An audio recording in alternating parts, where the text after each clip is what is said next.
You ask Tiger to solve. This deals with linear equations with one unknown. The final result is z equals 5. Let's solve it step by step. Group all z terms on the left side of the equation. Add 9z to both sides.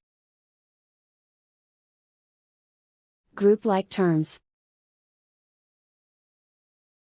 Simplify the arithmetic. Group like terms. Simplify the arithmetic.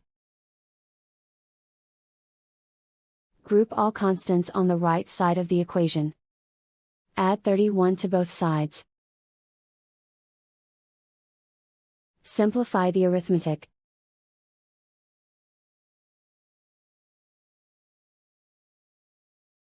Isolate the z. Divide both sides by 11. Simplify the fraction.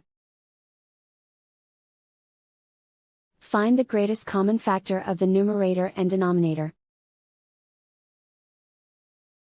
Factor out and cancel the greatest common factor. And so the final result is z equals 5.